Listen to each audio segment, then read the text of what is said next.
सब ने मेरी राम राम भाई। जय हो हमारी संस्कृति, जय हो हमारे गांव। मैं सुविक्की हरियाणवी। आज जो मुद्दा है वो चुनावी दंगल तक हटकर थोड़ा सा मुद्दा है आज का सुरक्षा का। हम जो हैं हरियाणा प्रदेश में हैं और हरियाणा प्रदेश में भारतीय जनता पार्टी की सरकार है। देश में जो है वो भारतीय जनता पार्टी की सरकार है। मेरे साथ जो बैठी हैं वो बेरी तय लगातार जो भाजपा की नेत्री हैं नीलम अहलावत जी, पहले तो आपका बहुत बहुत स्वागत है जी। आपका भी बहुत बहुत धन्यवाद जी। आपके सभी दर्शकों को मेरी राम राम।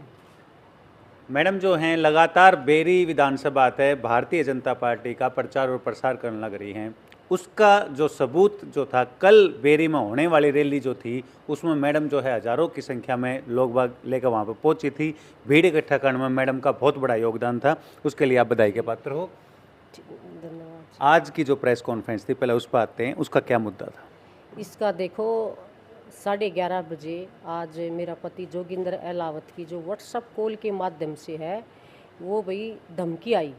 जो नीलम अहलावत है जो भाजपा की नेत्री है, जज्जर कोऑपरेटिव बैंक की चेयरपर्सन है, जो राम मंदिर है और सनातन धर्म का प्रचार करी है, भारतीय जनता पार्टी का लगातार जो योजनाएं हैं जन जन तक पहुंचाने का काम कर रही है। अगर इन्होंने ऐसा करना बंद नहीं किया तो जान से मारने की धमकी मिली। लेकिन मैडम एक बात बताओ, भारतीय जनता पार्टी जो है वो सबसे बड़ा मुद्दा जो लेकर चल रही है वो राम मंदिर ही लेकर चल रही है, उसमें आपको ही टारगेट क्यों किया गया?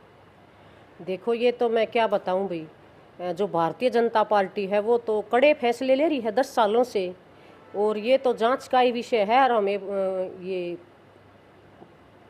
पुलिस प्रशासन को भी हमें लिखित में दिया है, तो ये तो जांच के बाद ही पता चलेगा भी मेरे को ही टारगेट क्यों किया है। वर्ड टू वर्ड थोड़ा बहुत याद हो भाई साहब से बात हुई हो कि भाई क्या क्या कहा था उन्होंने, कुछ इस तरह के क्या धमकी में क्या बोला? बस धमकी में ये बोला था भाई ये राम मंदिर और सनातन धर्म को प्रमोट कर रही है, भारतीय जनता पार्टी की है वो प्रचार प्रसार में लगी हुई है, ये बंद कर दे नहीं तो जान से मार देंगे। मैडम यहाँ पे भी आपकी सरकार है, सेंटर में भी आपकी सरकार है, आप भाजपा नेत्री हो, बहुत फेमस भी हो, तो यदि आप सुरक्षित नहीं हो तो आम जनता का क्या होगा? देखो ये सुरक्षा का तो ये है भाई, ये जो बाहर से नंबर है ये बाहर से पाकिस्तान से कहाँ से है, तो हमारा देश में तो सुरक्षा बढ़ी हुई है। महिलाओं के लिए भी महिला थाने खोले गए हैं, 112 जो हेल्पलाइन है। कोई भी महिला के साथ किसी आदमी के साथ अनहोनी होती है तो 5 मिनट में पुलिस पहुंच जाती है। तो भाई ये तो सभी तो जांच का ही विषय है ना। हमारे हरियाणा में भी बहुत सुरक्षा है। बेटी बचाओ बेटी पढ़ाओ जो अभियान था, पहले हमारी बेटियां घर से नहीं निकला करती, और आपने भी पता है कि लड़की 1000 लड़कों के पीछे इतने 600-700 बेटियां होती थी।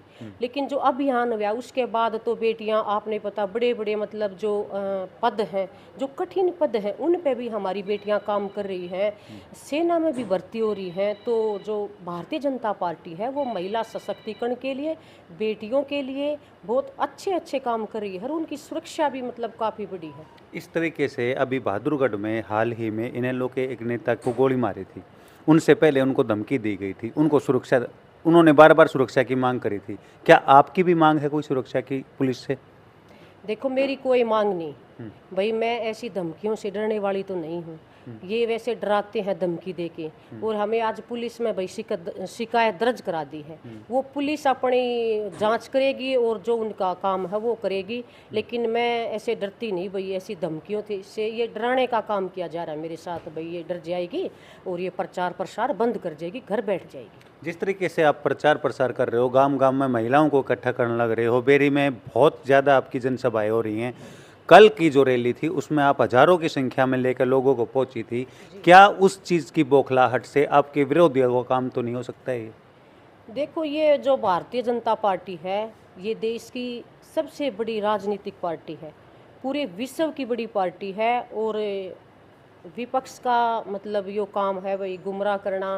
विपक्ष का काम है वही लोगों को मतलब दुष्प्रचार करवाना, विरोध करवाना आपस में। और ये इनकी भारतीय जनता पार्टी की इतनी लोकप्रियता है, और डर के मारे भी अपनी कुछ अफवाहें लोगों को गुमराह करने का काम भी कर रहे हैं। क्या आप किसी पार्टी पे आरोप लगा रहे हो?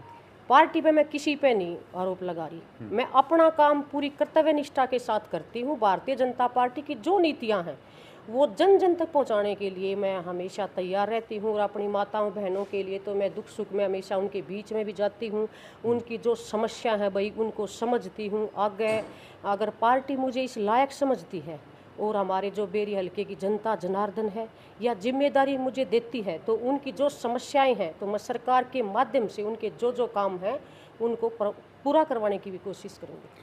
झज्जर के अंदर क्राइम रेट काफ़ी बढ़ गया था, उसके बाद यहाँ कमिश्नरी लागू की गई है। कमिश्नर की तरफ से या फिर एसपी की तरफ से आपको कितना आश्वासन दिया गया है धमकी मिलने के बाद?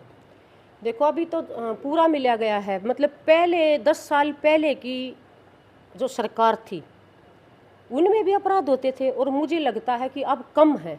लेकिन ये जांच के बाद ही हमें पूरा विश्वास है अपनी पुलिस प्रशासन पर, बहुत अच्छे से काम करती है पुलिस प्रशासन, हर एक चीज़ को बहुत गहराई से मतलब कड़े फैसले भी लेती है। अगला कदम क्या होगा? कल सुबह घर से निकलते हुए अपनी कोई भी जनसभा में जाते हुए नीलम एलावत सोचेंगी कि मैं जाऊं या ना जाऊं, धमकी मिली है, या फिर क्या होगा?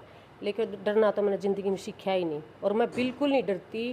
भाई ये धमकियाँ तो यूँ है भाई नीलम एलावत काम कर रही है, इसको एक महिला है थोड़े से धमका दे डरा दे, लेकिन मैं बिल्कुल भी नहीं डरती।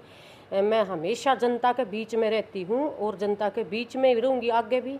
और अपनी माताओं बहनों जो हमारे बेरी हल्के के जो काम हैं, अगर मेरे को पार्टी से लायक समझती है, अगर मुझे ये दायित्व देती है, तो मैं इनमें बीच में रहकर उनकी आवाज़ उठाने का काम करूँगी, बिल्कुल नहीं डरती मैं।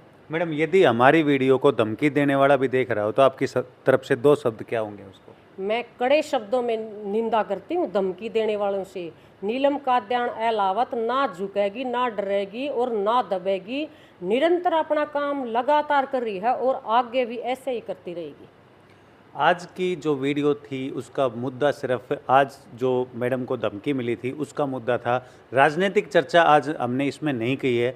जल्दी ही मैडम के साथ अलग वीडियो डालेंगे जिसमें राजनीतिक चर्चा करेंगे, रोहतक लोकसभा की खासकर चर्चा करेंगे। जिस तरीके से मैडम डोर टू डोर कर रही हैं, जनसभा कर रही हैं, उससे कितना प्रभाव भाजपा और कांग्रेस पर होगा उसके बारे में जल्दी ही आपके सामने वीडियो आओगी। ये जो हमारे झज्जर की जनता है, बेरी की जनता है, रोहतक लोकसभा की जनता है, उन आपके संदेश दो। सभी मैं रोहतक लोकसभा की जनता से अपील करती हूँ कि 25 मई को आप कमल का बटन दबाएं और अपने प्रधानमंत्री जी के हाथ मजबूत करें ताकि तीसरी टर्म में देश हित में काम करें, समाज हित के लिए काम करें। बहुत बहुत धन्यवाद। ये थी बेरी विधानसभा से भाजपा नेत्री नीलम एलावत जी। जल्दी ही इनके साथ जो है हम अगली वीडियो लेके आएंगे। इस वीडियो ने भाई घनी ते घनी शेयर कर दियो, चैनल ने सब्सक्राइब कर दियो। सब ने मेरी राम राम भाई, सब ने मेरी राम। सब ने मेरी राम।